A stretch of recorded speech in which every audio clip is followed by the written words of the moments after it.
algo difícil de diagnosticar. Eso es lo primero que tienen que tener en cuenta. La falla renal aguda la van a llamar AKI, porque creo que una vez les mencioné eso. Ustedes van a apuntar a trabajar en hospital, o sea, van a apuntar, digamos, a hacer su práctica en hospital, y nadie llama en el hospital IRA, como llama. En mi época, cuando era alumno, falla renal aguda era una IRA. Pero ahora una IRA, ¿qué cosa es? Es una insuficiencia respiratoria aguda, ¿ok? Y en pediatría, una IRA es una infección, también es una falla respiratoria y también lo usan para infección respiratoria alta, ¿no? Entonces, definitivamente IRA, que era como yo lo conocí cuando era alumno como ustedes, desapareció, después nos quedamos en el aire, todo el mundo, la gente, nadie se ponía de acuerdo, al final AKI es algo que los residentes nos sorprendieron hace unos años, y la primera vez que la escuché me maté de risa, pero ¿no? AKI, ¿no? Que es Acute Kidney Injury, que es el término en inglés, ¿no? Entonces se aplica, lo están usando, no lo dicen aquí y así va a ser de acá en adelante. ¿Cuál es el problema de la injuria renal aguda o del AKI? El gran problema es que no da síntomas clásicos hasta que no es severa. Entonces en su etapa leve, moderada, tienen que sospecharla. ¿Y sospecharla de qué manera? Sospecharla por el antecedente. Por el antecedente uno dice, algo está pasando acá, o si el paciente está en monitoreo, o si algo le llama la atención al paciente o a la enfermera, que puede ser la disminución del volumen las primeras 6 horas. O sea, digamos que las primeras horas, o durante 6 horas, que el volumen urinario sea menor a 0,5 por kilo, ¿no? Hora, digamos, en el caso mío puede ser quizás 45 mililitros, ya bajé de peso un poco.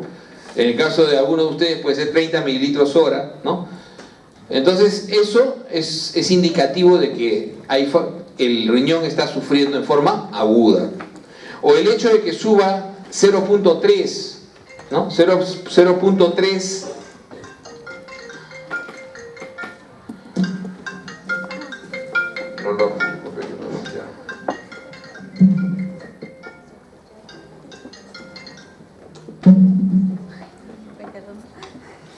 ya, ahora ya no va a fastidiar. Entonces, el otro criterio que se tiene clásico, claro, no voy a tener que revisar todo, no quiero conversar con ustedes, clarísimo, es 0.3 por encima de un basal, del basal clásico del paciente, lo que tenga el paciente, o por encima de lo esperado para el paciente, ¿no? ¿Cuál es la creatinina esperada para una persona, una mujer hasta 1.1, un varón hasta 1.3, ¿no? Entonces eso es lo que puede ser esperado. Entonces 0.3 que se eleve en las próximas 48 horas, eso también nos indica que está pasando algo. O que se eleve 1.5 veces en un transcurso de 7 días, digámoslo así.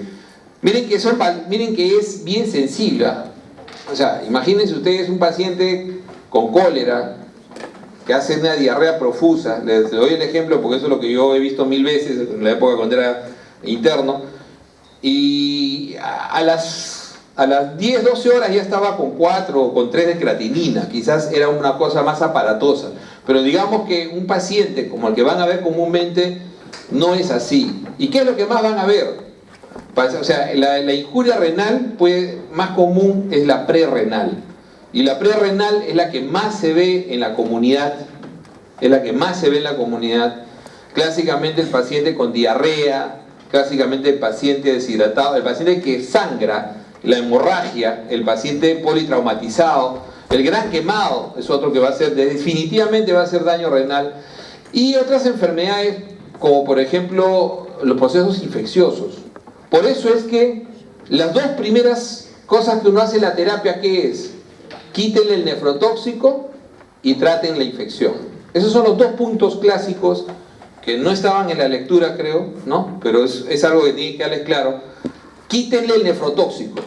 O sea, cualquier nefrotóxico que haya. No, así no haya sido la causa. Entonces, yo puedo tener un paciente que está haciendo falla renal aguda porque hace diarrea, pero el paciente toma AINES, tremendo nefrotóxico.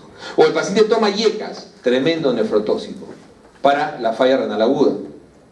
El IECA me va a modificar, me va a provocar variaciones del flujo renal y por eso me puede precipitar más la falla renal. Los AINES son tremendos, ¿no? Acuérdense que los antiinflamatorios tienden a disminuir el flujo renal, ¿ok? Entonces tienen que quitar los nefrotóxicos. Entonces yo tengo que saber, ¿está tomando antibióticos el paciente? Claro, pero ¿qué está tomando? Se le ocurrió a alguien darle aminoglucosio, terrible. O de repente está el paciente recibiendo vancomicina por algún motivo, o de repente el paciente está recibiendo quinolonas. Acuérdense que las quinolonas son más nefrotóxicas que los beta-lactámicos, pero el beta-lactámico también tiene un rango de nefrotoxicidad. Quizás sea de los más inocuos. Bueno, los más inocuos quizás usamos menos, que son los bacteriostáticos, tetraciclinas, macrólidos, no tienen eliminación renal, no van a tener problema con el riñón, pero son bacteriostáticos. Entonces las tetras, los macrólidos probablemente no tengamos mucho problema ahí. Entonces el paciente renal, el paciente prerrenal, es ese paciente que uno tiene. ¿Qué es lo primero que uno hace? Quítenle los nefrotóxicos, quítenle todos los nefrotóxicos y definitivamente a ese paciente, ¿no? A ese paciente, como le decía, hay que comenzar a ver la causa, ¿no? Y una de ellas, que tiene que ser de manejo inmediato, es la infección. Ustedes miran, ¿infección? Sí. ¿Se acuerdan cuando vimos que el paciente séptico rápidamente hace compromiso renal? El paciente séptico rápidamente hace compromiso sistémico y comienza a tener insulto e injuria renal, prerrenal, o incluso renal en algunas infecciones, pero más prerrenal. Entonces, y el paciente que puede estar yendo en camino a una sepsis severa o un shock séptico, con mayor razón. Entonces uno tiene que evaluar esa condición. Por eso que una de las dos primeras cosas que uno hace en la terapia de estos pacientes es evaluar si hay infección y quitar los nefrotóxicos. El nefrotóxico más importante hoy en día es la sustancia de contraste. Por eso que en la lectura una pregunta era clásica, ¿no? Que hay que usar los ISO, los yodados ISO osmolares, ¿no es cierto? ¿Por qué? Porque tienen menos nefrotoxicidad, casi mínima nefrotoxicidad. El problema de la sustancia de contraste es que nos incrementan la osmolaridad, nos producen necrosis tubular. O sea, nos producen una falla renal intrínseca, renal, necrosis tubular aguda. O sea, ese es el problema de la sustancia de contraste. Sustancia de contraste es hoy en día la primera causa de falla renal en el primer mundo. O sea, es así de dramático, ¿eh? O sea, en el primer mundo ya es la primera causa. ¿Por qué? Porque todo el mundo quiere hacer una tomografía. Ahora, ¿la resonancia tendrá ese problema? Con contraste. ¿La resonancia con contraste tendrá ese problema? No, porque no usa sustancia yodada. ¿Ok? No usa sustancia yodada. El problema es la sustancia yodada. Y no solamente va a ser la tomografía con contraste, sino acuérdense que a los pacientes se les hace intervención. Por ejemplo, un paciente coronario, un PCI, ¿qué usa? Contraste. Todo el tiempo que el catéter se ingresa va a estar disparando contraste para que puedan ustedes ver la lesión. Y mientras hacen el procedimiento, ¿no? Van a tener que estar, ¿no? Ese ya no es mío, disparando contraste. Los radiólogos intervencionistas, que hoy en día son fundamentales, todo el que haga cualquier especialidad que ustedes caminen, van a tener que hacer radiología intervencionista. Cualquiera. Un paciente con cáncer renal, ¿no? A veces se embolizan. Un paciente con cáncer hepático, se embolizan. Entonces la embolización requiere primero el estudio angiográfico, el estudio con contraste. La neurocirugía vascular, todo el procedimiento previo va a ser con contraste. Entonces, como ven ustedes, las sustancias yodadas y contrastadas las van a usar tremendamente. Intervencionismo, colocación de marcapasos, todo necesita previamente un estudio contrastado vascular. Ese es el gran problema que van a tener que enfrentar, que hoy en día crece tremendamente y que es sencillo, y empecemos por ahí. Terapia. ¿Qué hago con el paciente? No tengo, claro, puedo tener en algunos casos de repente el isosmolar, pero ¿por qué? La mayoría de las veces no lo voy a tener por cuestión de costos. Entonces no tengo el yodo. Es más, las instituciones que lo compran lo usan solamente cuando demuestras que hay alto riesgo. O sea, no lo usan en todos, solamente los que tienen alto riesgo. Entonces, ¿qué hago yo para prevenir falla renal en esos pacientes? En esos pacientes tienen que hidratar. Lo que está demostrado es la hidratación pre y post, ¿no? Por lo menos 500 mililitros 6 horas antes, ¿no? Y por lo menos otros 500 mililitros 8 horas después. El paciente debe recibir de cloruro de sodio, cristaloide nada más, o sea, hidratación sobre lo que usualmente recibe. O sea, el paciente hay que hidratarlo previo y post para que pueda eliminar la sustancia de contraste y no tenga daño. Y si el riesgo es muy alto, se le puede agregar acetilcisteína. Sin embargo, la acetilcisteína tiene fuerza de evidencia 3, o sea, no es un nivel de evidencia muy alto, a pesar de que tiene múltiples estudios. Hay algunos que no han demostrado ningún nivel de prevención, hay otros que sí tuvieron gran éxito, ¿no? Entonces, como le digo, dependiendo mucho del diseño, pero ¿qué hacemos nosotros normalmente? Hidratamos al paciente y si es de muy alto riesgo, le sumamos acetilcisteína, es beneficio del paciente. Al final la acetilcisteína no nos va a producir efectos importantes. Entonces, lo que decíamos acá, que ya lo habíamos revisado, y lo más importante, ¿no? Quizás que hay que puntualizar acá, es lo que dice ahí, ¿no? 1% de los pacientes comunitarios, ¿no? Puede estar expuesto, o puede ser, o sea, los pacientes de la comunidad pueden hacer falla renal aguda, que es prácticamente el 60%, y el otro 40% son los pacientes hospitalizados. Son los pacientes hospitalizados, el gran grupo. Y de ese gran grupo, ¿no? en ese gran grupo, muchos son quirúrgicos. O sea, acuérdense, los pacientes que van a sala, sangran, ¿no? Hacen falla prerrenal, son los quirúrgicos fundamentalmente. Entonces, como decíamos, prerrenal, nefrona intacta, el volumen es el volumen efectivo, ¿no? Intrínseco, el daño renal clásico, ¿no? Como decíamos, las toxinas, ¿no? Las toxinas, y el postrenal, que hoy en día no es raro. Antiguamente el postrenal lo veíamos más alejado, pero el postrenal, todo lo obstructivo en varón, en pacientes mayores de 60 años, comienza a incrementar la postrenal por la próstata. Entonces el paciente hace obstrucción y crónicamente en algunos casos, y algunos en forma aguda, hacen obstrucción, la miccional se llama, ¿no?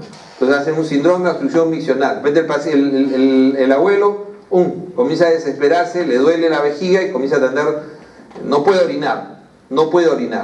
Entonces pasan, generalmente cuando llegan a la emergencia ya tienen más de 24 horas y eso produce hidronefrosis. O sea, esa hidronefrosis produce un incremento de la presión intraglomerular y eso incrementa activa el eje renina-angiotensina. Incluso el paciente hace crisis hipertensivas algunas veces asociadas a este tipo de problemas. En mujeres es menos frecuente y más es crónico que agudo. En mujeres generalmente hacen en relación a cirugías ginecológicas donde se llegan a ligar los uréteres o se vuelan los uréteres. Eso también puede pasar. Es una cirugía muy amplia o con muchas complicaciones. Al intentar sacar el útero pueden llevarse junto con el útero los uréteres y entonces el paciente hace una falla renal aguda. Son cosas ya hoy en día, para la cirugía que se hace hoy en día es mucho más raro, pero son las otras posibilidades que pueden haber de falla renal aguda postrenal. Como decíamos, las manifestaciones clínicas no son muchas. Incluso, ¿qué cosa vamos a ver en un examen de orina, un prerrenal? Cilindros hialinos. No ven nada, prácticamente nada. Aquello que vean no es de la enfermedad aguda, pero probablemente lo tenía previamente. En cambio, en el paciente intrínseco, ahí sí. ¿Quién es el que hace el intrínseco? Como decíamos, fundamentalmente puede ser por toxinas, pero puede estar, ahí también está el grupo de las glomerulonefritis, ¿no? Las glomerulones generalmente son síndromes nefríticos agudos, glomerulonefritis postinfecciosa aguda, por ejemplo, o los pacientes que hacen glomerulonefritis asociada a vasculitis, esos pacientes pueden hacer falla renal aguda en ese momento, ¿no? Entonces, como decíamos, básicamente esto, y estadiar, en realidad muy pocos usan el estadiaje, pero esto es básicamente asociado a las veces en que uno eleva. ¿Se acuerdan que era 1.5 veces para sospechar? A partir de ahí hasta 1.9 veces, hasta de 2 a 2.9, fundamentalmente para más o menos, o de acuerdo al output urinario. Esto se hace generalmente, esto es más útil generalmente en unidades renales. En unidades renales ahí sí se suele hacer, porque hay un grupo que hacen falla renal aguda, entre comillas, que vienen a ser los post-trasplantados, ¿no? Entonces en ellos generalmente se hace este tipo de manejo con estadios y seguimiento, ¿no? Estamos avanzando, entonces las definiciones. Ojo que el fracaso renal agudo, como decíamos, disminución del volumen, ¿no?, circulante, depresión de volumen, hipoperfusión, y en el fracaso renal agudo de tipo parenquimal, ¿no?, los vasculares, las vasculitis a la cabeza, ¿no?, las nefritis intersticiales, ¿no?, la necrosis tubular aguda, ¿no?, y en los postrenales los urológicos a la cabeza y ginecológicos, como habíamos dicho, ¿no? Entonces, bajo gasto cardíaco, vasoconstricción, algunas drogas, como específicamente en los prerrenales, las drogas que más nos producen problemas son el abuso de diuréticos, y ahí va otra avance de lo que es la terapia. Los diuréticos en falla renal aguda están proscritos, no sirven. Toda la evidencia, miren que nosotros hemos usado años lo que llamábamos rescate renal. El paciente ya estaba en anuria y le poníamos una infusión de furosemida para convertirlo en, ¿no?, de anúrico a oligúrico, o un oligúrico queríamos convertirlo en poliúrico. ¿Cuál era el concepto errado? Que lo van a escuchar. Ya pasaron por nefro, ¿no es cierto? Pero cuando vuelvan al hospital a ver en general la parte clínica, lo van a escuchar todavía. El concepto errado es pensar que y todos lo hemos manejado así, es más fácil manejar un paciente poliúrico que un paciente anúrico. Lo cual puede ser cierto en términos clínicos, pero uno tiene que ver eso en términos de mortalidad y de recuperación. Entonces, cuando se han analizado estas prácticas de dar dosis altas de furosemida a pacientes que están en oliguria o en anuria, para tratar de incrementar el output, se ha visto que a largo plazo incluso incrementa la mortalidad, ¿no? Incluso incrementa la mortalidad, y no hay disminución del tiempo de recuperación, que es lo que nos interesa en algunos de estos pacientes. Acuérdense que al final, el paciente con falla renal aguda, yo lo que voy a intentar, intento primero revertir el proceso, y si no puedo, voy a tener que ir a terapia de reemplazo, ¿no? A terapia de reemplazo, que es hemodiálisis básicamente, ¿no? Y diálisis peritoneal en casos muy contados, pero fundamentalmente hemodiálisis. Entonces, ¿cuál va a ser fundamentalmente mis complicaciones en una falla renal? Sobrecarga de volumen, que es quizás la única indicación de uso de diuréticos. Y no lo estoy usando por la falla renal, sino por sobrecarga de volumen.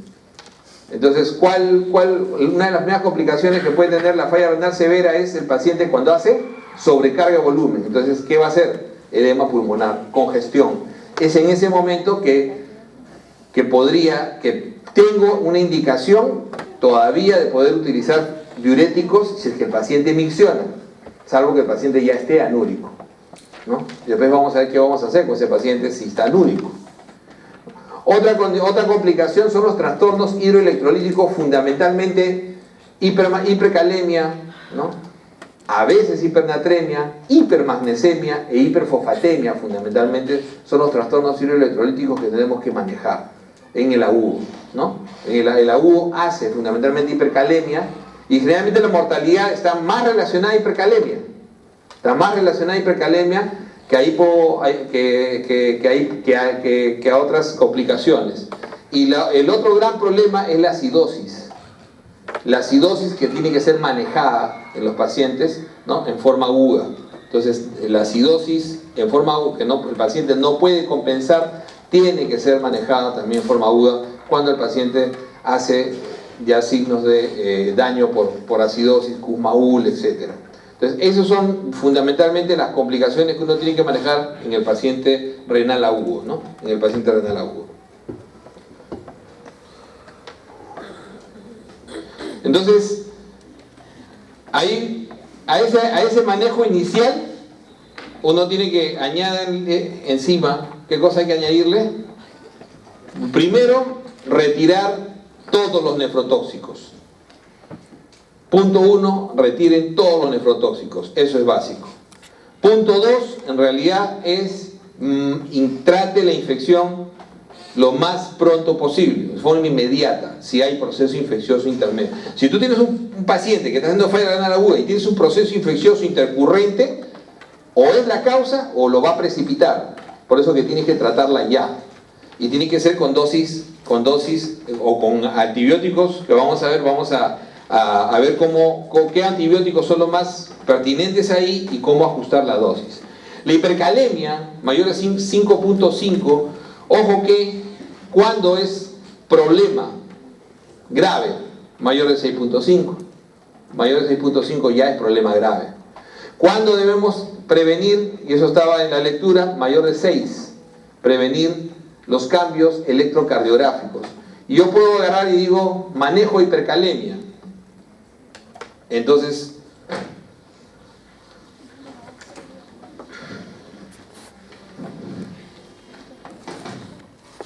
en forma aguda, si yo tengo un potasio mayor o igual a 6, yo ya debo tener cambios electrocardiográficos. Generalmente T picudas. Y cuando estoy mayor o igual a 6.5, ¿no?, por lo general el paciente, el riesgo de vida es alto. O sea, más de 6.5, las T picudas van a ser mucho más altas. Pueden aparecer algunos otros cambios, pero generalmente las T picudas son mucho más altas y acá se incrementa el riesgo de vida, el riesgo cardiovascular. Entonces el paciente, yo acá que le estaba dando gluconato de calcio. Gluconato de calcio. Obviamente en otras partes del mundo pueden usar cloruro de calcio. O sea, si ustedes leen alguna otra bibliografía pueden encontrar cloruro de calcio también. Nosotros usamos gluconato. En general la mayoría hoy en día usa más gluconato. El gluconato de calcio viene al 10%.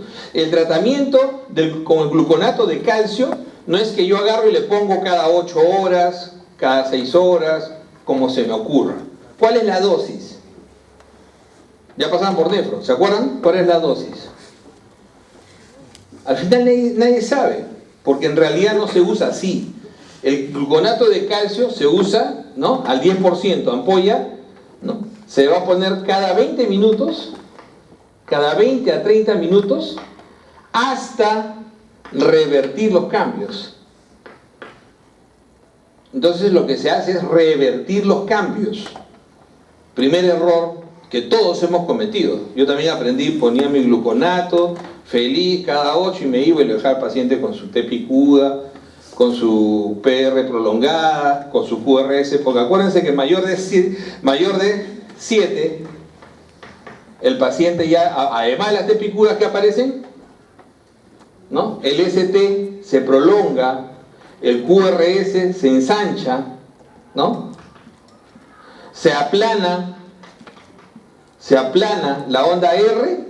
Al final, cuando ya se va a morir, desaparece la onda R, se va la onda R y el PR también se prolonga. Entonces el paciente hace los otros cambios, ¿se dan cuenta? Entonces yo uso el gluconato de calcio en forma secuencial hasta que revierta. O sea, en todos los casos, ¿eh? Le tomé su electro, está en 7 puntos y pico y el paciente está... ¿Cómo se va a morir el paciente? Jorge, mayor de 8, tenía un montón de pacientes, ¿eh? Este paciente ya hace un ritmo idioventricular. Ya hace un ritmo idioventricular. Es un ritmo así. Cualquier cosa. Lo estoy haciendo más rápido, porque generalmente muy prolongado. Entre bradicardia y hidroventricular. El paciente ya está en preparo. ¿Y cómo va a ser el paro? En actividad eléctrica sin pulso. O sea, voy a ver ese ritmo hidroventricular y el paciente ya está en paro. O sea, hay actividad eléctrica y de pronto el paciente ya no tiene pulso. ¿El paciente está en paro o no? Está en paro, está en arresto cardíaco. Ese es uno de los tipos que alguna vez revisamos, ¿se acuerdan? Actividad eléctrica sin pulso. Una de las maneras en que para el corazón. Donde yo tenía que mirar las 5 H's y las 5 T's, ¿se acuerdan? Una de esas H's es hipercalemia, hipocalemia. O sea, cuando yo hago el diagnóstico, se acuerdan las 5 H, las 5 T's, ¿cómo para el corazón en hipercalemia? Claro, fisiológicamente, ya, pero hay que salir de ciencias básicas, ya. Fisiológicamente, pregunta de examen, dice, el corazón hipercalemia para en diástole. El corazón en hipocalemia para en sístole, ya. Eso está bien para la necropsia. Pero para saber que el paciente, ¿qué cosa va a hacer? O sea, en realidad, clínicamente, ¿qué me va a hacer este paciente? De este ritmo idioventricular, va a mantener ese ritmo y va a entrar en paro. Y ese paro se llama actividad eléctrica sin pulso. ¿Ok? Actividad eléctrica sin pulso. Que son una de las 3 formas como se muere el corazón, como todos nos vamos a morir un día, ¿no? En fibrilación ventricular, en actividad eléctrica sin pulso o en asistolia. Son las 3 únicas maneras en que el corazón se deja de bombear. La bomba para. Entonces la bomba para, pero no para así. O sea, la asistolia es lo más raro del mundo. O sea, lo que más ven en televisión es lo más raro del mundo. La asistolia es lo más raro del mundo. Ese es el paro de la telenovela, ¿no es cierto? Eso no existe. Eso es bien raro. Realmente es bien raro. Cuando uno lo ve, uno incluso te dicen, sospecha de que te está mucho más tiempo de 3 minutos, como te han dicho. Pues la enfermera dice, doctor, ahorita tenía pulso. No le creas, ¿no? Después de 20 minutos de RCP y declararlo muerto, después te dice, bueno, doctores, qué roche, ¿no? Ya tenía como 10, 15 o 20 minutos así. Entonces, difícil, la asistolia no es frecuente. La actividad eléctrica sin pulso sí es común. Y justamente van con ese tipo de problemas. Un paciente en trauma va a hacer taponamiento cardíaco. Esa es una de las T's. El corazón en taponamiento, ¿cómo para? Actividad eléctrica sin pulso. O sea, el corazón sigue teniendo actividad eléctrica, pero no puede bombear. Un neumotórax, atención, el corazón no puede bombear, no tiene cómo, porque no hay espacio, está tensión. Pero el corazón sigue emitiendo una actividad eléctrica. Y esa actividad eléctrica puede ser idioventricular, puede ser lo que quiera, pero no es fibrilación. No es fibrilación. Mientras que el paciente, el corazón dañado, por ejemplo, un infarto de miocardio, clásicamente, el corazón dañado, ¿no? O un corazón ya con una falla cardíaca muy severa, que ¡pum!, entra en arritmia, ese generalmente entra en fibrilación ventricular. O taquicardia ventricular sin pulso. Y ese es el que se desfibrila. Cuando tú tratas esto, el paciente en paro, tú tratas de llevarlo, raramente, a mí una sola vez me ha salido de una hipocalemia severa en actividad eléctrica sin pulso, poniéndole directo el potasio al corazón, salió a pulso. O sea, salió. Una cosa rara. Generalmente, ¿a qué van a salir? Salen a fibrilación. ¿Entienden? Salen a fibrilación. Lo desfibrilas y sale. Pero ya tienes que haber revertido la causa. Por ejemplo, si es un taponamiento, ya le pusiste el catéter y drenaste. Y a veces empieza a bombear o empieza a fibrilar. ¿Se dan cuenta? O ya le pusiste el tratamiento adecuado para la hipercalemia, o ya le repusiste el potasio si es hipocalemia. Si es acidosis, en ese caso sí ya le pusiste el bicarbonato, porque ahí en el paro, en la acidosis severas, lo único que te queda es ponerle bicarbonato directo. Y entonces revirtió, ¿no? Si es un paciente en hipoxemia, ya lo intubaste, ya eliminaste el problema, probablemente, y el paciente comienza a oxigenar. y probablemente va a fibrilar. Una de las H es hipoxemia. ¿Cómo se murieron los muchachos hace unos días? Si ustedes le preguntan, que ustedes son cuasi médicos, ¿qué respuesta le van a dar al ego? Tu hermana te pregunta, ¿no? Isaac, ¿cómo se murió esos chicos? ¿Se ahogaron, pe? No, ese es para el bus, ¿no? Tú eres médico. No, te estoy preguntando, o sea, ¿cómo? ¿Qué pasó? O sea, tragan el agua y ¿qué? Pero ¿cómo se muere ese corazón? Entonces, generalmente lo primero que hacen los ahogados en nuestro mar es hipotermia, antes que hipoxemia. Antes que en nuestro mar, que es más frío, ¿no?, que abrazo de suegra, en nuestro mar el paciente, el ahogado hace hipotermia por lo general. Y eso es una gran ventaja, porque ahí tenemos 30 minutos de trance para sacarlo. Los chicos debieron hacerles RCP cuando lo sacaron. Creo que a ninguno, ¿no? Es unos burros, ¿no? Pero es ahí el asunto, ¿no?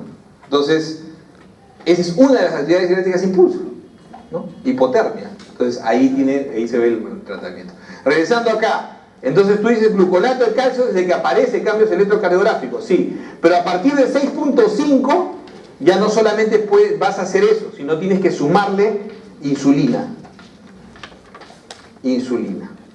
O sea, médicamente, como tratamiento médico, ya tienes que ponerle una infusión de insulina con glucosa para hacer el intercambio, ¿ok? Para hacer el intercambio, ¿ok? Esto quedó claro. Entonces ahora vamos de una vez a agotar la hipercalemia para ir avanzando, porque esta es terapéutica más que todo, el resto lo pueden leer. Entonces, ¿qué van a hacer con la hipercalemia? Entonces yo digo, la hipercalemia la voy a tratar fundamentalmente ya vi la prevención, o sea, ya estoy protegiendo mi corazón, ¿no es cierto? Gluconato cada 20-30 minutos, electro, no cambia.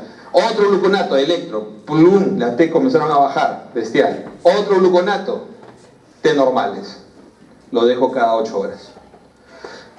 Estaba con QRS ensanchado, igual, tiene que comenzar a estrechar, o sea, con el gluconato. Claro que paralelamente no solamente va a poner gluconato, sino que probablemente, si tiene más de 6.5, ya instaure la infusión de insulina.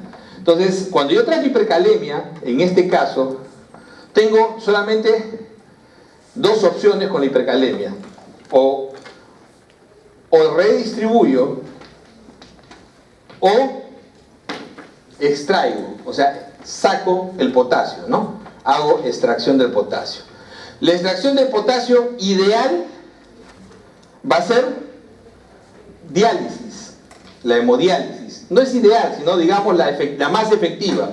Al final el paciente grave con hipercalemia voy a terminar haciéndole hemodiálisis. Pero antes de eso, porque el paciente no está orinando, obviamente que yo hubiese intentado en otros casos ponerle diurético, pero ya sé que ese paciente en AQI y en el AQI la furosemida no sirve, excepto cuando el paciente todavía micciona y tiene congestión pulmonar, pero aún sea por hipercalemia, no, porque lo voy a precipitar al otro lado.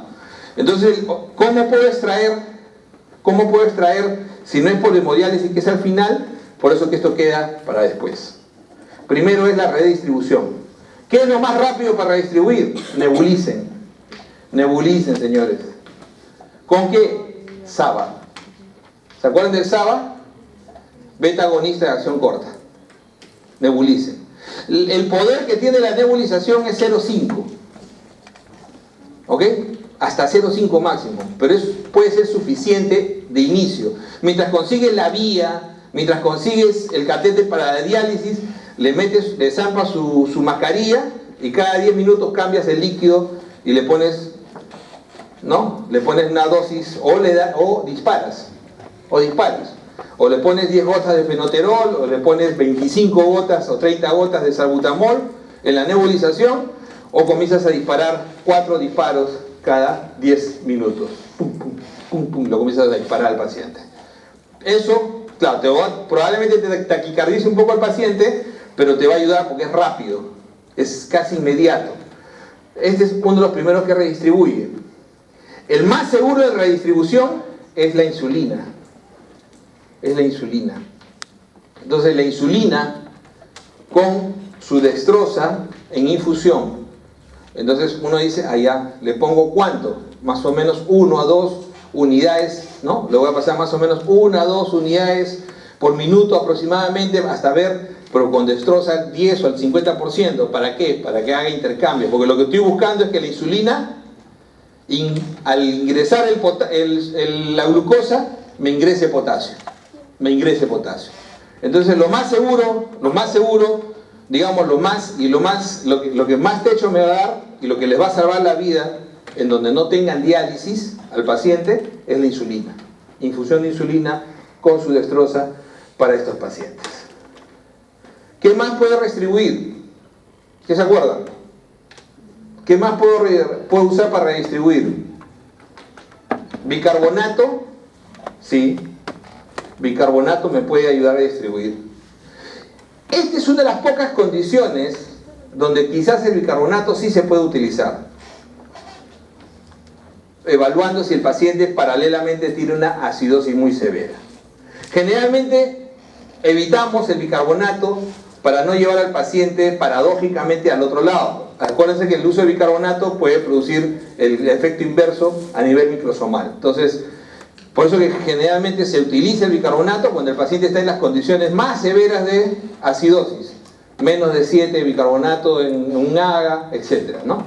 Que es diferente a darle al crónico bicarbonato en tabletas, que después lo vamos a ver, que es totalmente diferente. Ese es el paciente que fisiológicamente se le da bicarbonato por vía digestiva, ¿ok? Ponerle endovenoso es algo que se puede utilizar, pero el bicarbonato se usa generalmente cuando el paciente está en el estado más crítico. El paciente está yendo al dibujo de abajo, está yendo al ilio ventricular ya. Entonces tengo que revertirlo al paciente, tengo que protegerlo. Entonces a este paciente sí, después de la insulina, si la insulina no fue suficiente, el bicarbonato puede ser lo que me tenga que salvar al paciente, ¿ok? Entonces este es básicamente lo que hago con este paciente. Y para extraer tengo las resinas de intercambio como una posibilidad. El problema es que demoran más de 6 horas, por lo menos demoran para hacer efecto las resinas de intercambio. De ellas la que usamos más es queyexalate, cada vez que la tenemos, queyexalate. Y por último, la hemodiálisis cuando el paciente tiene una hipercalemia refractaria al tratamiento médico. Por eso decía, ahí vamos a ir sacando, ¿no? Ya una indicación de hemodiálisis. Refractariedad al tratamiento médico. Entonces, después vamos a poner la lista ahí, ¿no? ¿Cuáles son las indicaciones de hemodiálisis? Una de ellas es esta, refractariedad al tratamiento médico. Yo tengo hipercalemia y no lo pude contener. No pude manejar, o sea, pese a mi insulina, a mis nebulizaciones, pese incluso la resina que le puse, el paciente no controla y no logro revertir los cambios electrocardiográficos. Entonces le estoy poniendo gluconato y no revierto. Entonces el paciente tiene que ir a terapia de reemplazo. Entonces, hay signos de uremia como la pericarditis, como la alteración del estatus mental, que son otras indicaciones de hemodiálisis. Entonces vamos poniendo acá indicaciones de hemodiálisis. Entonces, ¿cuándo voy a ponerle terapia de reemplazo al paciente? Hipercalemia, ¿no? Hipercalemia refractaria al tratamiento médico, ¿ok? En realidad severa, refractaria al tratamiento médico. Por encima de 7 ya es severa. O sea, tú puedes decir, pero hay una cifra, no. O sea, de hecho que por encima de 6.5 ya tengo riesgo. Cada paciente es sensible, no estamos hablando de crónicos. Pero lo que me indica es básicamente que no puedo revertir los cambios. O sea, el paciente no puedo revertir y no puedo bajar de 6.5, que sería lo ideal. Entonces no puedo bajar de 6.5 y no revierto los cambios. Va a diálisis. El paciente que hace pericarditis va a diálisis. El paciente que hace encefalopatía urémica, que es ese que dice signos, ¿no? Alteración del estatus mental no explicado. Eso se llama encefalopatía urémica. Acidosis metabólica severa, pH menor de 7,1. Entonces, el paciente que no puedo manejar, ¿no? Con acidosis metabólica, ¿qué tipo de acidosis metabólica va a ser? Anion gap alto, ¿no es cierto? Anion gap alto. Este tipo de, ¿no?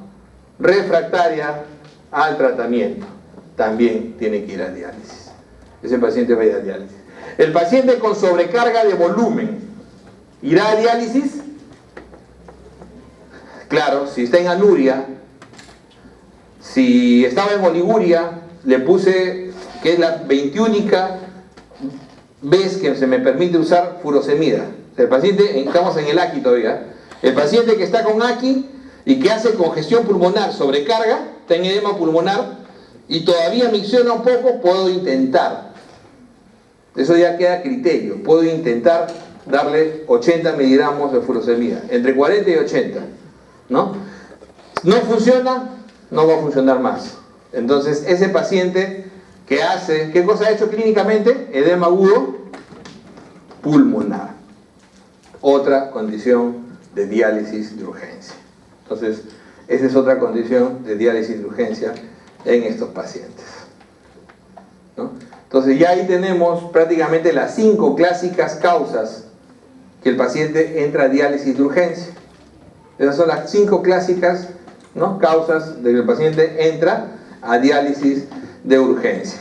La uremia, algunos lo consideran que una urea en un agudo mayor de 100 podría ser indicativo, pero eso es muy relativo. O sea, las cifras, en el crónico, las cifras nunca te indican. En el agudo hay controversia. Como le digo, algunos indican que más de 100 de urea un paciente debería ser dializado, pero generalmente eso se correlaciona con un estatus mental malo. Entonces, ya el paciente está con estatus mental malo, ya lo vas a dializar porque está encefalopático, en realidad, o hace pericarditis, ¿ok? Hace pericarditis. Entonces, depresión de volumen es importante. Claro, hemos visto esto inicialmente, pero pongamos que el paciente, vamos a la parte ya previa, hay depresión de volumen, la fluidoterapia es fundamental, ¿no? Cristaloides siempre va a ser primero, ¿no? Ahora, la solución del lactato Ringer, que en algún momento tenía alguna indicación, por ejemplo en pancreatitis, o se menciona mucho siempre en la literatura, acá sí está contraindicado, porque la solución del lactato Ringer tiene potasio, ¿no? Tiene potasio. Entonces, este sí sería una de las entidades donde uno no usa solución de lactato Ringer, no hay ninguna. Hay que evaluar el nivel de las pérdidas y la reposición. La reposición de componentes vasculares va a depender, ¿no? Va a depender de si el paciente, de recuperar la función renal. Acuérdense, cada componente, o sea, estamos hablando de un paciente que hizo hemorragia, hace un prerrenal. Si está en anuria y ustedes le pasan 2 o 3 paquetes globulares, la posibilidad de que ese paciente haga hipercalemia es muy alta. De hecho ya está haciendo hipercalemia, pero el de que ustedes precipiten más la hipercalemia es muy alta. Se calcula más o menos 0,5 que puede subir el potasio en un paciente por cada paquete que uno le pone, ¿ok? Por cada paquete que uno le pone. Acuérdense que si yo tengo un paciente en hemorragia, no le voy a poner un paquetito. O sea, si está en una hemorragia severa, donde ha perdido por lo menos 2.000 mililitros, ¿se acuerdan? ¿No? Más de 2 litros, paciente chocado. Entonces voy a probablemente ponerle entre 3 a 4 paquetes globulares. ¿Y eso qué significa? Que lo voy a precipitar. Entonces, cuando pero entonces, ¿qué quiere decir? Está sangrando y porque no orina, no le repongo. No, sí le repones, pero ponle un catéter y dialízalo primero. Y le pones la sangre intradiálisis. ¿Ok? Eso queda claro. Problema, doctor, no tengo diálisis en mi hospital. Ah, bueno. Entonces ahí tienes que jugar con todos tus medios para tratar de bajar el potasio lo más que puedas. lo más que puedas del potasio. Y pasarle un paquete pues, lento. Acuérdense que el paquete no causa incremento del volumen, entre comillas, o sea, líquido, entre comillas, pero sí incremento de la masa vascular. Y si lo vas a pasar en forma progresiva y rápido, de todas maneras el paciente se va a congestionar mucho más. Entonces, hay que manejar al paciente hemodinámicamente inestable, ¿no? Definirlo, ¿no? ¿Se acuerdan cuáles son los signos, ¿no? Del monitoreo, el monitoreo clínico no invasivo? Es interesante, ¿no? Además de la caída de la presión arterial sistólica, es taquicardia y llenado de los vasos del cuello. Entonces no siempre van a tener, porque el monitoreo hemodinámico invasivo es con línea arterial y con presión venosa central. Eso es lo ideal, pero eso no lo vas a poner. Es más, nosotros, siendo un hospital, digamos, de referencia, fundamentalmente usamos presión venosa central, y solo cuando entra a cuidados intensivos se le coloca la línea arterial, no se le coloca en otras áreas. Pero el clínico es el que uno tiene que hacer de inicio, y siempre que no tenga la posibilidad de la PVC, es monitorear el llenado de los vasos del cuello. Si no los ves, es porque están depletados. Eso correlaciona con taquicardia y con la presión arterial sistólica menor de 90. Y también correlaciona con una diuresis o un gasto urinario generalmente bajo. Entonces, reposición rápida de volumen, control y monitoreo de PVC y diuresis. Pero ojo que lo que tienen que aprender es: no tengo PVC, mira las venas del cuello, toma tu pulso, ¿no? Toma tu pulso, tu frecuencia y toma la presión. Con eso es suficiente. Entonces, mantener si tengo la posibilidad de manejar con PVC, mantener una PVC por encima de 12, ¿no? Mantener bolos, generalmente se usan bolos de 100 a 200 para ir elevando progresivamente, cada 5 o 10 minutos, ir elevando progresivamente la presión venosa central. Ahora, el sistema de presión venosa central lo van a tener que aprender ya cuando han internado. Es un sistema sencillísimo, se lo maneja el interno. Es dejar prácticamente es un sistema en Y, donde uno de ellos se deja en medio ambiente, se abre y se ve la columna que baja. Y uno tiene que medir a nivel del corazón, poner una regla, ¿no? Para poder medir a qué nivel está el cero, y a partir de ahí uno mide por centímetros de agua hacia arriba. Entonces mide por centímetros de agua, normalmente está entre 10 y 18, idealmente en estos pacientes que esté por encima de 12 para poder manejar. Esto de acá, la furosemida, olvídense, está proscrito, bórrenlo, ¿ok? Eso no lo he cambiado y eso ya no se usa, ya no va, ¿ok? Ya no va. Entonces manejo la sobrecarga de volumen, como decíamos, manejo el soporte nutricional, es importante. Ya no, al igual que los parámetros antiguos han ido cambiando, y acordémonos que antes restringíamos proteínas, restringíamos todo, hoy en día no. Hoy en día se ha demostrado que en realidad el aporte proteico es importante en estos pacientes, además del aporte calórico, que es fundamental, ¿ok? Y bueno, el paciente constituye al final, el paciente chocado, lo que va constituyendo es básicamente un síndrome cardiorrenal, donde sí tiene indicación el diurético cuando hay sobrecarga de volumen, pero siempre con la debida correlación de que el paciente tenga la posibilidad de que el paciente pueda miccionar. Si el paciente está anúrico, ¿no? Generalmente el paciente anúrico más de 3 horas es totalmente imposible que vuelva a miccionar, es casi imposible. Entonces a ese paciente preferentemente lo que se va a hacer es dializarlo, ¿ok? Preferentemente se le va a dializar. Entonces la sobrecarga, el balance estricto, la furosemida, ojo que esto siempre y cuando el paciente miccione, ¿no? Una sola dosis se intenta, ya no se le pone una dosis más. Y por último, la falla de esto, diálisis. Ya habíamos visto la hipercalemia. Importante es descontinuar los YECAS y ARAS. Ojo que el paciente puede estar usando YECAS y ARAS. Además de que los YECAS y ARAS, les decía que son nefrotóxicos, es importantísimo siempre descontinuarlos porque incrementan la hipercalemia, ¿no? Van a incrementar la hipercalemia y el gluconato de calcio, como habíamos hablado.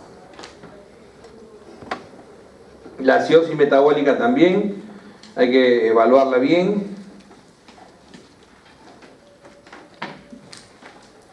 Y el manejo que habíamos conversado. Hay que hallar, por ejemplo, el déficit de bicarbonato a veces en el paciente cuando se quiere, cómo vamos a reponer el paciente que tiene acidosis severa, menor de 7,1. Entonces hay que calcular el déficit de bicarbonato multiplicando 0,5 por el kilo, ¿no?, por 24 menos el bicarbonato que el paciente tiene, para poder ver cuántos. Acuérdense que cada mililitro de bicarbonato al 8,4% tiene un miliequivalente. ¿Ok? Cada mililitro, ¿no? Eso también tienen que saberlo siempre. O sea, cada componente ya tiene más o menos algo preestablecido, ¿no? Entonces, el bicarbonato al 8,4% es la ampolla que tenemos en el país. Cada centímetro o mililitro tiene un miliequivalente. De esa manera se calcula. Entonces, hallas el déficit y lo vas a reponer, ¿no?, por mililitro. Entonces, eso es lo que tienes que más o menos utilizar. Hay que tener en cuenta que el cloruro de sodio, ¿no?, al 20% tiene por cada centímetro 3,54 miliequivalentes. También para que tengan en cuenta. El cloruro de potasio al 20%, cada centímetro tiene 2,7 miliequivalentes por centímetro. Eso también tienen que ya tenerlo en la cabeza, ¿no? Tenerlo en la cabeza. ¿Ok? ¿Cuánto nos aporta un litro de cloruro de sodio al 0,9%? 154 miliequivalentes de sodio y obviamente también 154 miliequivalentes de cloro.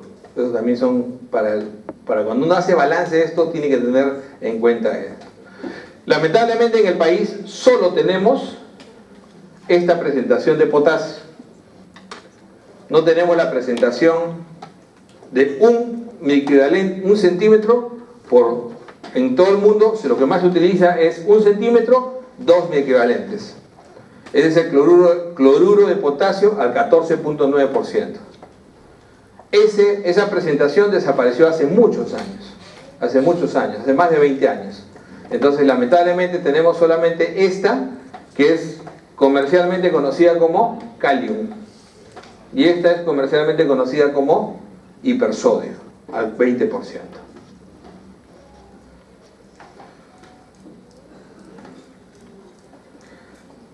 Ahora, como decíamos, la hipocalcemia, ¿no? La hipocalcemia, definitivamente hay que ver si el paciente, pero esto es más que todo en cierto grado de pacientes que hacen acidosis severa, ¿no? Entonces decíamos la sobrecarga de volumen, la hipercalemia, la acidosis, ¿no? Los signos de uremia importantes.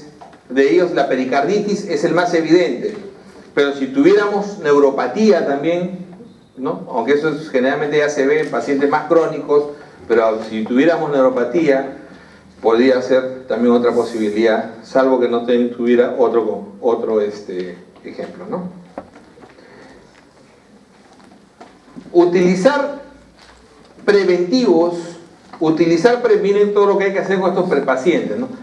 ¿Qué tipo de diálisis van a usar? Ahora, eso también es interesante. Si bien es cierto, no son ustedes quien los va a meter a diálisis, definitivamente lo va a hacer el nefrólogo, pero incluso uno puede opinar, ¿no? Y hoy en día, la diálisis diaria ha demostrado disminuir más la mortalidad que la diálisis interdiaria. Entonces, ¿qué es una costumbre muy frecuente en nuestros nefrólogos? Que aprenden a veces todo, a veces se van a dar cuenta ustedes que los colegas aprendemos todo como recetas, ¿no? Entonces pasamos por la especialidad y aprendemos una receta. Y dice, prográmalo diálisis interdiaria. ¿Pero por qué? Claro, esa era una costumbre que no tenía, digamos, un sustento muy claro. Acuérdense que la diálisis clásica es 3 veces por semana. Aproximadamente 4 horas. 3.5 a 4 horas, 3 veces por semana. Máximo 4. ¿Ok? De la diálisis crónica diaria ya demostró que incrementa la mortalidad. Por eso que no se hace diaria. Pero en el caso de la falla renal aguda, se ha demostrado que la diálisis diaria sí disminuye el tiempo que el paciente va a estar en diálisis. O sea, acorta el tiempo de recuperación versus la diálisis interdiaria. Y eso es interesante porque antes no se tenía parámetros muy claros. Uno no discutía, bueno, venía el nefrólogo, te ponía diálisis interdiaria y tú tenías que suplirte a eso. Entonces ahora hay no solamente demostración en algunos estudios de que eso acortaría, sino que hay disminución de mortalidad, que eso es lo más importante. A largo plazo, a 90 días, hay disminución de mortalidad. Entonces, ese dato es importante para poder uno decir, este paciente debería ir a, que ya está en diálisis diaria, para ver que se recupere mucho más rápido. Porque tenemos el concepto de que cuando metes al paciente a diálisis, ¿no? O sea, difícilmente va a miccionar otra vez. Ese concepto es válido, pero para el paciente crónico, no para el agudo. ¿Ok? No para el agudo. O sea, el riñón que está insultado con necrosis tubular aguda en ese momento, porque al final, si el paciente no revirtieron lo prerrenal, va a terminar haciendo necrosis tubular aguda de todas maneras. ¿No es cierto? Entonces ese paciente va a recuperar las nefronas. Generalmente las recupera, en su gran mayoría. Entonces, ¿cuál es la idea? La idea es que el paciente lo recupere en no más de ¿cuánto tiempo? 3 meses. Y ahí vamos soltando ya el concepto de falla renal crónica.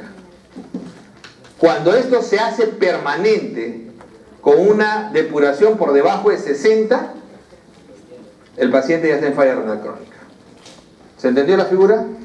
O sea, tienes tu paciente agudo que hizo daño renal por aminoglucósidos, ¿no? Porque la obstetriz de la posta le puso gentamicina. Clásico, ¿ah? Clásico. Ahorita yo tengo varios de sus compañeros que están en Serum y me escriben en WhatsApp y me dicen, doctora, ¿qué hago con la gente acá? Todo el mundo da gentamicina, la citrus. Así los formaron, ¿no? Entonces, ¿cuántos pacientes? Entonces, te llega tu paciente con falla renal aguda con aminoglucósidos. Tuviste que meterlo a diálisis, está en diálisis. ¿Cuánto tiempo voy a esperar que ese paciente se recupere? ¿No? ¿Cuánto tiempo? Entonces, ¿cuándo, dónde está ese dintel para llamarlo ya crónico y dejar de llamarlo agudo? El tiempo es 3 meses. El valor es menor de 60 de depuración. Si en 3 meses logró más de 60, ¿no? O sea, no llegó a 100, pero logró más de 60, ese paciente está recuperando. O sea, no está todavía en falla, no está en enfermedad renal crónica todavía. Pero si ese paciente no recupera, por lo menos más allá de 60, en 3 meses, ese paciente ya está en enfermedad renal crónica. Aquel paciente que tiene algún daño, ¿no? De renal demostrado, perdurado más de 3 meses, también. Ejemplo, proteinuria. Entonces, viene Aarón y me dice, doctor, no sé, fin de semana estuve de viaje y he regresado y he orinado espumoso y miren, 1,5 gramos en 24 horas. ¿Qué podría hacer? Él es un hombre sano, al menos físicamente. Mental no sé. Entonces lo primero que se me ocurre, pues un muchacho sano, no es diabético, me enseña sus análisis, glucosa, todo normal, creatinina, todo normal, pero hizo una proteinuria y el fin de semana estuvo de trekking, proteinuria de esfuerzo. ¿No es cierto? Entonces lo primero que voy a pensar es proteinuria de esfuerzo. El que nunca la ha hecho, el que nunca se ha esforzado, ¿no? Entonces, proteinuria de esfuerzo. Pero de pronto pasan 2 meses y doctor, sigo orinando espumoso. Ah, no. Otra vez, más de 0,5. Chispas. Y cumple los 3 meses haciendo su proteinuria. Él se convierte en enfermedad, pero su depuración puede estar perfecta, ¿no? Su función, entre comillas, estoy depurando 110, sí, pero ya hay que investigarte. Ya entraste en el dintel de más de 3 meses de corte para decirte que es una falla renal crónica. Claro que no voy a esperar los 3 meses, en realidad ya probablemente a las 2 o 3 semanas ya lo haya comenzado a estudiar, porque la proteinuria de esfuerzo debe desaparecer en 1 semana máximo, pero definitivamente es así más o menos el ejemplo, ¿no? Entonces yo tengo un paciente que me muestra que su primera orina hace 3 meses y medio, tenía 3 cruces, después tenía otra y ahora le medí y tiene con proteinuria. Ese paciente tiene una enfermedad renal crónica. Ese paciente tenía una ecografía que hablaba de nefritis intersticial hace 3 meses, así ponen a veces, ¿no? Cambios compatibles con enfermedad renal, ¿no? Mala diferenciación córtico-medular, eso es interesante, ¿no? Disminución de la corteza, interesante, y eso persiste y vuelve a hacer la ecografía 3 meses después y hay cambios morfológicos que han persistido durante ese tiempo, también es enfermo renal crónico, ¿ok? Entonces la diferenciación es fundamentalmente clínica, ¿no? Es fundamentalmente clínica. Lo difícil es saber, ¿no? Lo difícil es saber cuándo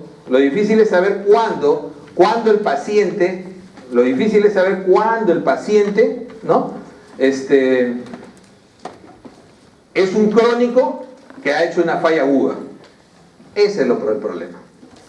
Entonces yo tengo un paciente agudo, entre comillas, que ha hecho un AQI, ¿no? En el hospital o entrando en la emergencia por deshidratación o por sangrado, pero de pronto me doy cuenta que el paciente ya tiene una creatinina más alta de lo normal y pasa las semanas y sigue, digo, pero este paciente tiene antecedentes de diabetes o es hipertenso, no habrá sido previamente enfermo renal crónico, ¿no es cierto? No diagnosticado, porque lamentablemente la enfermedad renal crónica es una enfermedad, al igual que la hipertensión, hoy no se habla ya de insuficiencia, ya la enfermedad renal crónica es una entidad nosológica. Si bien es cierto, tiene causalidades, como muchas, pero ya se habla como enfermedad renal crónica. Entonces, la enfermedad renal crónica, como digo, las causas más importantes, ¿cuáles son? Diabetes, hipertensión, ¿no? Diabetes, hipertensión. Pero yo no sé si ese paciente la tenía previamente.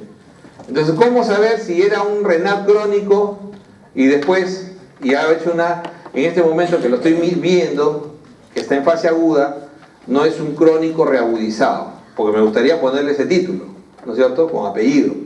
Entonces, los parámetros que voy a tener que evaluar ya son de anemia y de medio interno. Cómo está el fósforo, ¿no? Si hay cambios a nivel ecográfico, fundamentalmente la diferenciación córtico-medular. El radiorenograma me va a dar mayores luces, que es el estudio más preciso para ver morfología y función al mismo tiempo, ¿no? El radiorenograma, que es la gamografía renal. Y por último, la anemia. Si no hay una explicación y el paciente tiene una anemia, ¿qué tipo de anemia hace el renal? Normocítica, normocrómica. Entonces, si es una anemia normocítica, normocrómica, entonces lo más probable es que sea un enfermo crónico reagudizado. Entonces, la reclasificación de la enfermedad renal es algo que se les tiene que quedar en la cabeza claro, porque tiene que ver fundamentalmente cómo se va a manejar el paciente. El estadio 1, ¿no? El estadio 1, que es mayor de 90. Mayor de 90, ¿qué significa? Puede ser 160. ¿Y está enfermo renal? Sí. ¿Y por qué es enfermo renal crónico? Porque tiene esa condición que habíamos hablado, pues. Tiene una proteinuria, tiene un cambio estructural demostrado. ¿no? O tiene una hematuria con proteinuria, ¿no? O tiene alguna enfermedad ya diagnosticada incluso con biopsia, puede ser una nefritis, una nefritis lúpica, ¿no? Puede ser una enfermedad renal, pero el paciente, enfermedad renal diabética, pero el paciente puede tener la depuración muy alta, o normal. Ahora, ¿cuál es el concepto de hiperfiltración? Que las nefronas que no están siendo dañadas, ¿no? Tratan de suplir a las que están siendo dañadas. Y muchas veces el estímulo que tienen para hacer el estímulo que tienen para trabajar en lugar de las otras es excesivo, entre comillas, o sea, no está bien regulado y el paciente se vuelve hiperfiltrador. Y eso es lo que pasa, por ejemplo, clásicamente en la diabetes. Pero eso clásico de la diabetes ahora se ha visto en casi todas las enfermedades renales crónicas, cuando se ha hecho. O sea, casi todos los pacientes que hacen daño glomerular, pues generalmente hacen una etapa de hiperfiltración. Entonces, y hay pacientes con proteinurias, ¿no? Que están con 140, 150 de depuración y ya son considerados enfermos renales estadio 1. ¿El estadio 2 cuánto es? 60 a 89, ¿no? El estadio 3 es 3A y 3B, ¿no es cierto? El 3A va de 45, digamos, a 59, y el 3B va de 30, digamos, a 44. ¿Por qué es importante acá? ¿Por qué se cambió? Porque ahí viene toda la terapia, y aquí voy a acabar la clase en realidad. ¿Por qué se cambió todo esto? Porque antiguamente los 4 estadios que habían, no había correlación ni con la fisiopatología, ni mucho menos con la terapéutica. Generalmente el paciente en estadio 2 es el paciente que todavía está, entre comillas, por encima de los 60 darle esa acepción de enfermedad renal crónica, pero este es un paciente que ya tiene una enfermedad subyacente, diabético, hipertenso, etc. Entonces, esto es válido generalmente para un paciente que tiene ya un diagnóstico de enfermedad y por lo tanto lo hace enfermedad renal crónica definitivamente. No necesita ese valor de 60, es para el paciente que tuvo un daño y yo estoy viendo su recuperación. ¿Se entiende? Paciente con daño por sustancia contrastada, paciente por daño por renal, paciente que hizo una necrosis tubular aguda por veneno, que hizo por toxinas, por mercurio. Entonces a ese le estoy haciendo el seguimiento. Para eso es válido. El resto entra en el daño renal de más de 3 meses. ¿Qué significa eso? Proteinuria, enfermedad renal crónica, enfermedad diabética, hipertenso, con cambios significativos en su flujo renal. Estos pacientes van a eliminar nefrotóxicos. Eso es fundamental. O sea, lo primero que haces es eliminar todos los nefrotóxicos que puedas. Segundo, a este paciente, antiguamente te decían las guías disminuir la carga proteica. Eso ya, bórrenlo. Si su libro dice eso, su libro está un poco viejito. Eso ya bórrenlo ya. Eso salió cuando yo era alumno. Y fue un estudio que en New England se publicó, pero yo me acuerdo que lo revisé cuando recién entré a Nefro. Fue el famoso estudio que determinó la prevención de la progresión de la enfermedad renal disminuyendo la carga proteica. Ese fue el concepto. El estudio del año 88 era en ratas. Yo lo leí N veces porque lo presenté. Fue mi ingreso a Nefro. Yo he estado en Nefro como 2 años practicando, porque ahí se hace full medicina interna en la Almenara, con el doctor Cortejo, esa gente brava. Y me hice todo mi esquema, traje hasta mi ratita dibujada con su glomérulo, ¿no? Y bacán, y de ahí que me quedó siempre la idea, por eso que siempre decía, disminución de la carga proteica, nunca se demostró en humanos. Y por el contrario, se ha visto que la restricción proteica incrementa las complicaciones y la mortalidad a largo plazo. Entonces, para que vean ustedes que muchas cosas, incluso si hechas a nivel científico en animales, no se pueden extrapolar siempre a humanos. Somos ratas, pero no tanto. Entonces, definitivamente, hoy en día la dieta va alrededor de 1,3 hasta 1,5 por kilo de peso, ¿no? Día de alto valor biológico, o sea, una buena carga proteica. Pero adicionalmente a eso, hay que cuidar la presión arterial. Todo el mundo ya está de acuerdo de que aún sin que sea diabético el paciente, hay que tratar de mantener por debajo de 130/90 la presión arterial, ¿no? 130/90 la presión arterial. La elección siguen siendo yecas, y cuando hay proteinuria, aún sin hipertensión, hay que darle yecas. Puede ser yecas o aras, pero hay que darle yecas.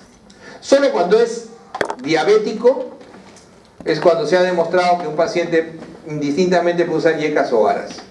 Claro que en los diabéticos 1 se ha estudiado más los yecas, en los diabéticos 2, ¿qué cosa? Los aras, ¿no es cierto? Esa es pregunta de examen también, ¿no? Pero es fundamental. Entonces, comenzar a usar los yecas. Incluso, cuando esta clasificación se lanzó en el 2005 por ahí,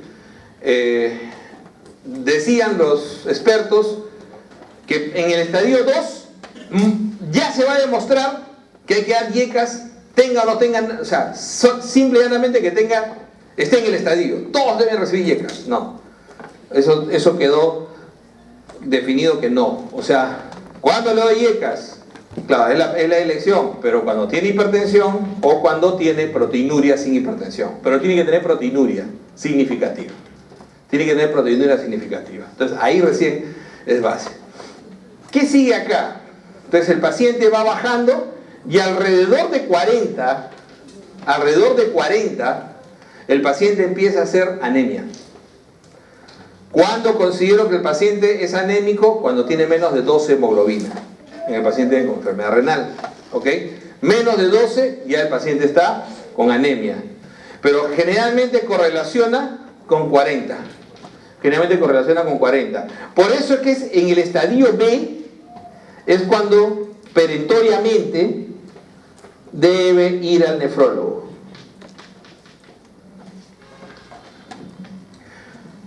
Esto que les acabo de poner tiene dos utilidades.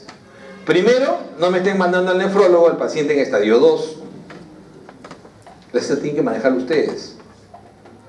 ¿Ya? Ustedes cuando sean médicos generales, o si son médicos de familia, o si llegan a ser internistas, como yo, un clínico, o sea, ustedes tienen que manejar por lo menos hasta el 2A, como mínimo.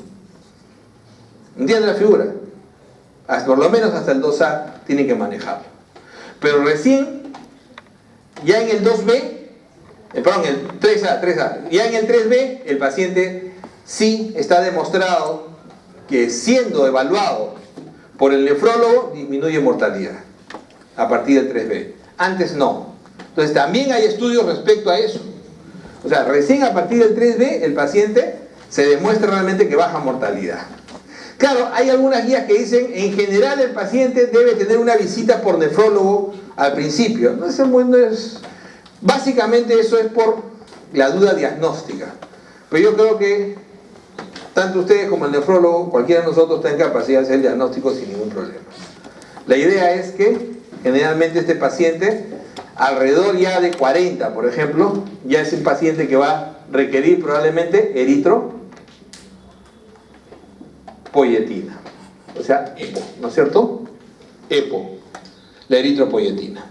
Entonces ya el paciente debe requerir eritropoyetina a partir de 40 para abajo. A veces antes, ¿eh? Hay pacientes que en el 2A ya están anémicos. Yo le puedo poner eritropoyetina así nomás. Sí, es un medicamento más sencillo que usar heparina. Es un medicamento sencillo, Generalmente la dosis es entre 2.000 y 4.000 unidades por día, ¿no? Que a veces, si es que el paciente, bueno, si el paciente no orinara nada, pero generalmente se pone postdiálisis en el paciente terminal. Generalmente los pacientes se pone al principio una vez por semana. Y lo único que tienen que entender ustedes de cerciorarse es que el hierro esté normal. Su depósito de hierro tiene que estar normal. Porque ¿cómo suele ser el paciente con anemia renal? Suele ser ferropénico. Sí suele ser ferropénico. No es una anemia ferropénica, pero sí suele ser ferropénico. Porque es una variante de la anemia por enfermedad crónica, ¿no es cierto? La anemia por enfermedad crónica es muy parecida a la anemia ferropénica. O sea, tiene hierro bajo, ¿no? Tiene la saturación generalmente a veces baja también, ¿no? La capacidad de transporte también puede estar baja, pero la gran diferencia, ¿cuál va a ser? La ferritina. La gran diferencia entre la anemia de enfermedad crónica y la anemia ferropénica es la ferritina. Un paciente con anemia ferropénica clásica, como hay varios acá que estoy mirando, chicas, ¿no? Estoy mirando, tú debes tener 10 de hemoglobina. Entonces, generalmente tiene la ferritina menor de 30. No se pidan hierro. Cuando tiene sospecha de anemia ferropénica, primero pídanle ferritina solita. Si la ferritina es mayor de 100, eso no es ferropenia ni acá ni en la China. ¿Ok? No es en ningún sitio. Si tiene menos de 30, es casi seguro que sea ferropénica. Si tiene menos de 15, eso es ferropénica sí o sí. Ya no le pides hojas de hierro. Con solamente ferritina puedes hacer ese diferencial. ¿Qué te suele diferenciar en la anemia enfermedad crónica? La anemia enfermedad crónica suele tener ferritina normal o alta. Y por lo general es alta, porque son pacientes que tienen procesos generalmente inflamatorios paralelos, ¿no?, a su enfermedad. ¿Qué está causando la anemia? Justamente esos procesos inflamatorios, la enfermedad crónica, tuberculosis, neoplasias, etc. Y una variante de esas es la anemia renal, pero la anemia renal, además de la enfermedad crónica, tiene el componente de eritropoyetina baja. ¿Ok? El componente de eritropoyetina baja.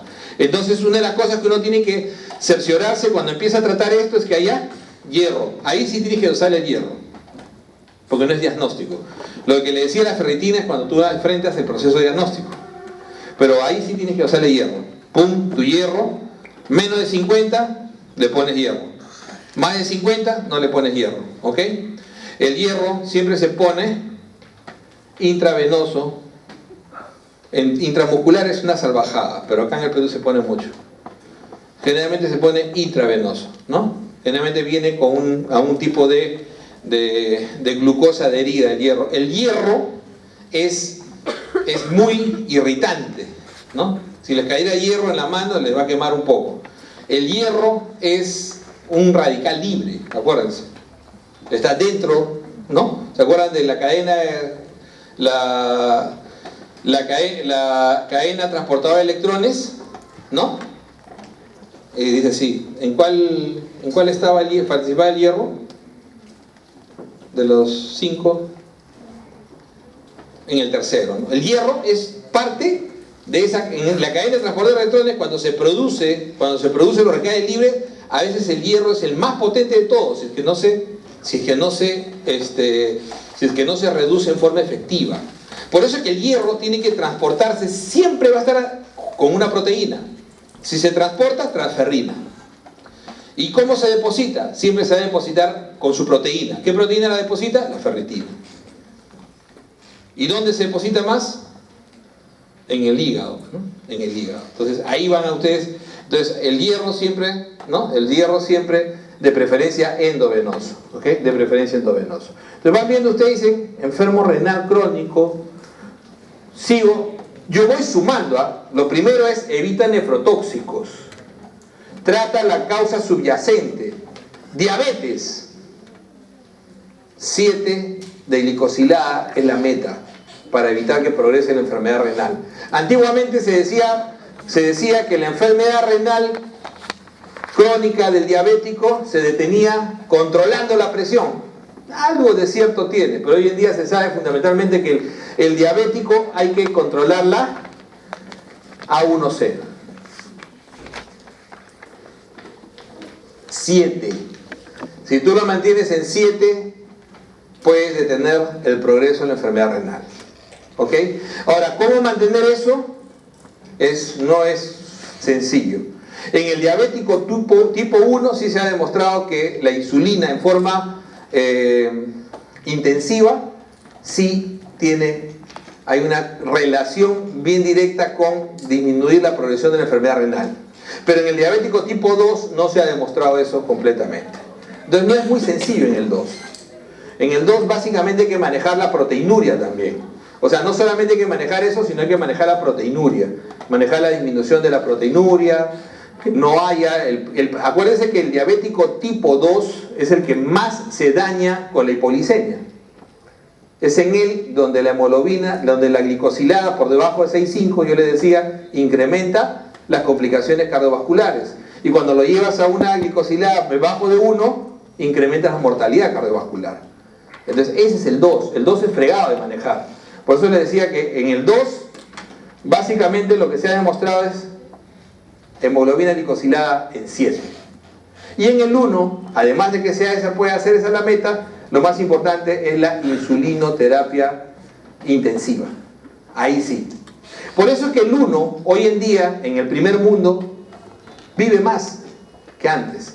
Porque hoy en día las bombas de insulina hacen una terapia intensiva impresionante. Porque ya las bombas de insulina ya no son programables. Las bombas de insulina son cerebros. Constantemente monitorean y saben cuánto. O sea, es como prácticamente un páncreas adicional, ¿no? Un sistema de ese tipo que le monitorea la glucosa constantemente y sabe cómo suplir la cantidad de insulina exacta. Entonces, los diabéticos tipo 1 al final, la tecnología los ha beneficiado un poco más. Acá ya empieza a aparecer en el 2, alrededor de 40 también, entre 40 y 30, comienza a aparecer dos grandes problemas. Uno de ellos es que la vitamina D comienza a ser conjugada más lentamente y hay disminución de la vitamina D conjugada o calcitriol. Entonces disminuye el calcitriol, ¿no?, circulante, y eso hace que se produzca una hipocalcemia que va a incrementar la excreción de paratormona y va a producir un hiperparatiroidismo secundario.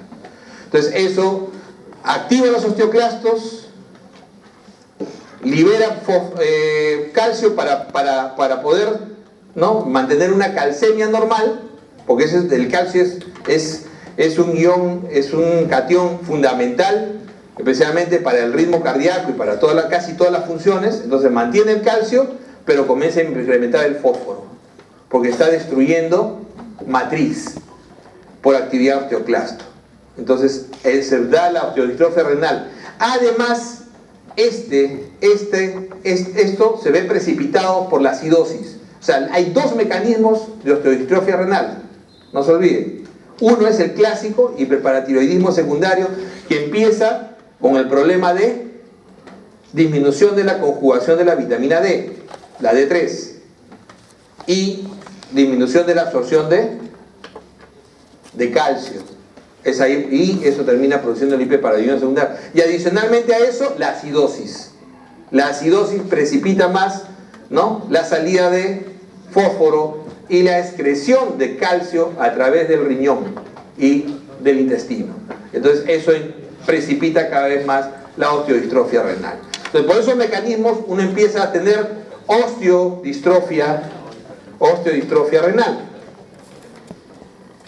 Y ese manejo de la osteodistrofia renal alrededor de la 2A y 2B tiene que ser evaluado por niveles de PTH, niveles de fósforo y niveles de calcio. Entonces, con niveles de calcio, fósforo y PTH, tú tienes que manejar. Puedes tener una PTH normal, calcio y fósforo alterados. ¿Eso qué quiere decir? Que la acidosis está prevaleciendo como mecanismo de daño. ¿Se dan cuenta? Y lo que tienes que manejar es la acidosis. Suaga y comenzar a manejar bicarbonato. Tabletas de bicarbonato. ¿Se dan cuenta? Pero si tienes la PTH alta, sí es el mecanismo principal es para hiperpara secundaria. Entonces, para la hiperpara secundaria, le vas a tirar vitamina D conjugada, calcitriol. Calcitriol. Entonces, no a todos los pacientes con osteodistrofia renal se le da calcitriol. Concepto, ¿eh? Antes sí decíamos, osteodistrofia renal, si el paciente tiene fósforo, dale su calcitriol. No, para darle calcitriol, ahora hay que tener paratormona alta. Por eso que la paratormona ahora se dosa hasta el nivel 2. ¿Ok? Antes solamente se dosaba hasta el nivel 3 de atención. Entonces ya en el nivel 2 yo puedo dosar paratormona para poder definir estos pacientes. Entonces ese paciente que tiene paratormona alta le doy calcitriol, que es un medicamento de alto costo y que debe bloquear, o sea, ese calcitriol más calcio, obviamente el calcitriol más calcio, le da pura vida, ¿no? Es rico en calcio, ¿no? Pura vida. ¿Se han dado cuenta que yo me mataba de risa? Pura vida no dice leche, ¿no? Sin vergüenza, ¿no? Y ellos dicen como... Y es todo un cherry eso. Hoy día me preguntaban, una amiga periodista me decía, ¿tú qué te gusta leer esas cosas? Le digo, ¿qué otras cosas son engañosas? El aceite vegetal. Nunca compren aceite vegetal. No es vegetal. Pero les permite poner aceite vegetal. Si ustedes quieren comprar aceite vegetal, compren siempre y cuando diga de maíz, de canola, de soya. ¿Has visto? Cuando dice de maíz, de canola, siempre ese sí es vegetal. El que dice primor vegetal, WOM vegetal, les permiten hasta 40% de cualquier aceite animal. Y el otro 60% de cualquier cosa vegetal. Entonces mezclan todo lo que les sobra por acá. Lo purifican y lo venden. Y les permiten aceite vegetal. Vamos a ver si sale un man...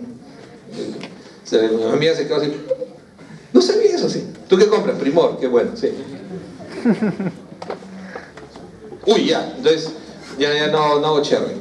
Entonces, esto definitivamente le das calcitriol y le tienes que dar calcio. 2 gramos como mínimo al día. 2 gramos como mínimo al día. Entre 2 y 6 gramos. ¿Ok? 2 gramos como mínimo al día de calcio. Si no, ese calcitriol no va a jalar nada. ¿Ok? No va a jalar nada. Y si el mecanismo es acidosis, le das calcio también. Le aportas calcio con vitamina D también. Pero ya no necesitas ponerle con calcitriol, sino calcio con vitamina D tranquilo. Pero le tienes que revertir la acidosis. ¿Ok? Tienes que revertir la acidosis de esa manera. Entonces el paciente va bajando, estadio 4, ya para terminar, menor de 30. A partir de acá el paciente se llama enfermedad renal avanzada. O sea, a partir de 30 el paciente ya es una enfermedad renal crónica avanzada. Entonces este paciente con 30 menos de depuración, hay medicamentos que ya no puede usar. Ejemplo, hidroclorotiazida. Ejemplo, antiinflamatorios no esteroideos. No debe usar. O sea, o precipita o no funciona. El hidroclorotiazida no funciona. ¿Qué diurético le daré si necesita? De asa. Así es, diurético de asa. Si necesita. Entonces, a ese paciente con menos de 30, de hecho que voy a incrementar todo lo demás que venía dándole, ¿no es cierto? Pero va a comenzar a mirar con cuidado. Miren con cuidado, ¿no? Comiencen a mirar con cuidado, ¿qué cosa? Los YECA y los ARA. Porque pueden producir hipercalemia. Pueden producir hipercalemia. Por debajo, tienen que estar por debajo de 5.5 para seguir dándole YECAs o ARAs. ¿Ok? YECAs o ARAs. A este paciente con menos de 30, ya le tengo que hacer su fístula arteriovenosa. Sí o sí. Ya lo tengo que preparar. No voy a esperar a que esté en 15 para recién hacerle la fístula. La fístula se hace de 30 para abajo. Bueno, algunos dicen 30, 25, 20, pero entre 15 y 30 tengo que mandar a hacer su fístula, que es el sistema que me va a aportar sangre a partir de una vena, pero a flujo alto. A flujo alto. La única manera que yo tenga un flujo alto de una vena es que le adose una arteria y haga una fístula. ¿ok? Es la única manera. Eso fue invento peruano, aunque no esté registrado. Y por debajo de 15, el paciente definitivamente ya no debe usar yecas ni aras. Por debajo de 15, el paciente debe usar dihidropiridinas, bloqueadores de canales de calcio. Tampoco puede usar beta bloqueadores, pueden producir bradicardia severa. Entonces, ¿qué uso por debajo de 30? Si todavía uso yecas o aras, en buena hora. Pero si esa presión no la puedo controlar, fundamentalmente tengo que usar dihidropiridinas. Y ahí toma vital importancia el nifedipino, que tiene una alta potencia hipotensora. Pero el nifedipino en retard, en su forma retard, nunca en su forma común, ¿ok? En su forma retard. Entonces le doy dihidropiridinas, evito los beta block, porque no me disminuye mortalidad y aparte de eso me pueden precipitar, especialmente en los menores de 15, me puede precipitar bradicardia. Y si no tengo cómo controlarlo, doctor, pero le estoy dando ya nifedipino a dosis altas y nada, alfa-metildopa. Alfa-metildopa, de repente me arriesgo a darle un cachito de beta-block y si no puedo más, ya tengo que dar alfa-gangliósidos, clonidina, pero hoy en día clonidina no consigo, lamentablemente, y el mejor de todos, creo que alguna vez se lo mencioné, minoxidil, ¿no es cierto? Cuando tengo renos vasculares muy severos, que sería la elección. Entonces ya el paciente con menos de 15, por lo general, tengo que ir ya a un control mucho más estricto de todo esto y preparándolo para que entre a reemplazo. Pero ¿cuál es el tratamiento de elección al final de la enfermedad renal crónica? El trasplante. Uno lo que debe tender hacia el trasplante. Si el paciente no lo lleva al trasplante, en realidad es un fracaso del tratamiento.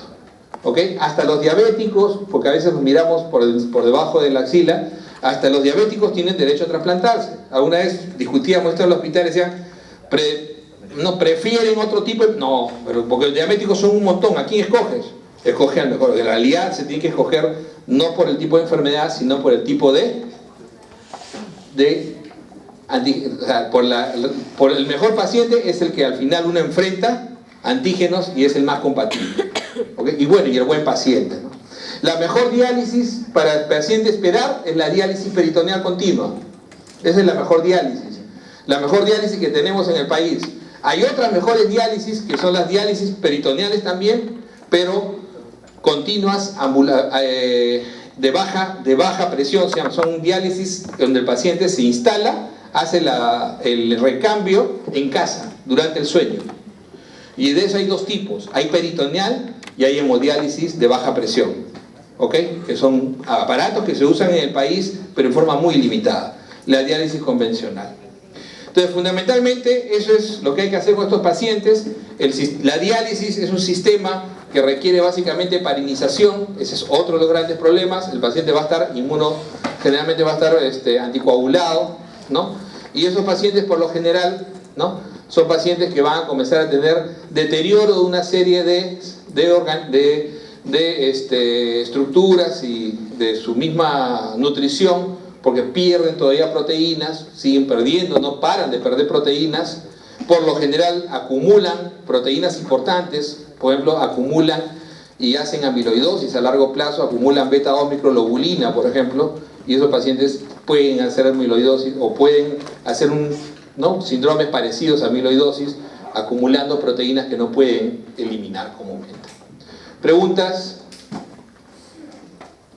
Entonces, vamos a concluir la clase. Si, como le decía, la próxima semana les voy a mandar, yo mismo les voy a mandar mejor, y voy a coordinar para recuperar la clase perdida.